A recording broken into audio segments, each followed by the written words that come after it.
नमस्कार. मी अंजना लगस कोल्हापूरहून. सौ संगीता जोशी पुणे यांनी लिहिलेल्या अमूल्य कथा या ई साहित्य प्रतिष्ठानतर्फे प्रकाशित पुस्तकातील प्रार्थनेची ताकद या कथेचे अभिवाचन करत आहे. मित्रांनो, मुंबईतील प्रख्यात हृदयरोग तज्ज्ञ डॉक्टर नीतू मांडके यांचे नाव कदाचित तुमच्या कानावर आले असेल. दुर्दैवाने ते आता आपल्यात नाहीत. हा त्यांच्याच बाबतीत घडलेला एक प्रसंग आहे. डॉक्टरांनी हजारो हृदयरोग्यांची ऑपरेशन्स केली होती व त्यांना जीवनदान दिले होते. त्यांना खूप पुरस्कार व सन्मानही मिळाले होते. असाच एक बडा पुरस्कार घेण्यासाठी त्यांना मुंबई बाहेर जायचे होते. कार ड्रायव्हिंगची अत्यंत आवड असल्याने आपली मोठी कार ते स्वतः चालवत निघाले होते. ऑपरेशन संपून निघता निघता बराच उशीर झाला होता. ते मुंबई बाहेर पडले, पण थोड्याच वेळात वातावरणाचा रंग चांगलाच बदलला. एकदम काळे कुट्ट ढग आकाशात जमा झाले. विजा चमकू लागल्या व काही क्षणातच जोरदार पाऊस सुरू झाला. त्याचे रूपच असे होते की कमी होईल अशी चिन्हेच नव्हती. हेडलाईट लावून जोरात वायपर चालविले तरी समोरचे स्पष्ट दिसत नव्हते. तरीही कमी वेगाने डॉक्टर पुढे जातच राहिले. काही वेळ पुढे गेल्यावर गाडीला हिसके बसल्यामुळे त्यांना कळले की आपण मुख्य रस्ता सोडून कुठेतरी कच्च्या रस्त्यावर आलो आहोत. काय करावे हे न समजल्यामुळे ते तसेच पुढे जात राहिले. आता पुरस्कारासाठी जाऊ शकणार नाही हे त्यांना कळून चुकले होते. त्या काळी मोबाईल्सही नव्हते. थोडे आणखी दूर गेल्यावर त्यांना काही मिणमिणते दिवे दिसले.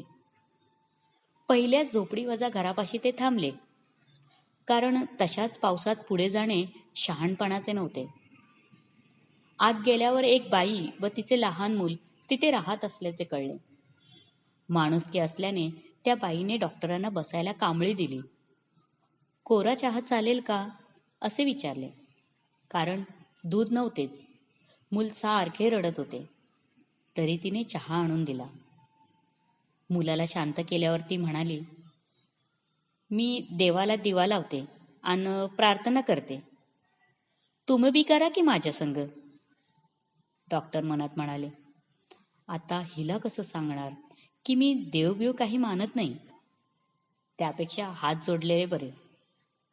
तिनं हात जोडून मनोभावे आपल्या मुलाला बरं करण्याची देवाला विनंती केली. डॉक्टरांनी विचारले, ह्याला बरं नाहीये का? ती म्हणाली, याला जन्मल्यापासनं हृदयाला भोक आहे. गावातले डाक्टर म्हणतात त्याचा इलाज फक्त मुंबईला होईन. कोण मानके म्हणून लई हुशार डाक्टर हाय म्हण, तेच त्याला बरं करतील. पर पैका कुठं आहे माझ्यापाशी? मी देवाला साकडं घालते याला बरं कर म्हणून. तो ऐकल तवा ऐकल. रोज प्रार्थना करायची ती मी करते. हे ऐकून डॉक्टर मनातल्या मनात सर्द झाले. त्यांना कळेना, आज आपण रस्ता चुकून नेमके ह्याच घरात कसे आलो? हिच्या देवानेच तर हिची प्रार्थना ऐकली नसेल ना? थोडा वेळ तसाच गेला. पाऊस कमी झाला होता. डॉक्टरांनी त्या बाईला सांगितले, बाई, जरा उजाडलं की माझ्याबरोबर मुंबईला चला मुलाला घेऊन. तुमच्या शेजारणीला पण घ्या सोबत. तिथं तुमच्या मुलावर उपचार करू. पर म्या कशी येणार? पैक नाहीत ना. बाई, काळजी सोडा. मीच डॉक्टर मांडके. मीच हृदयाची ऑपरेशन्स करतो. मी बरं करीन तुमच्या मुलाला. मला एकही पैसा देऊ नका. फक्त मुलाला घेऊन चला. बाकीचं मी बघतो. तुमची प्रार्थना देवाने ऐकली आहे असं समजा. बाईनं डॉक्टरांच्या पायाशी लोळून घेतली. तिच्या डोळ्यातून अश्रू वाहत होते. ती वळून त्या देवाच्या तसबिरीकडे वळली. तसबीर हातात घेऊन तिचे मुके घेऊ लागली. साक्षात डॉक्टरांनाच पाठविल्याबद्दल देवाचे आभार मानू लागली. धावत शेजारणीला घेऊन आली.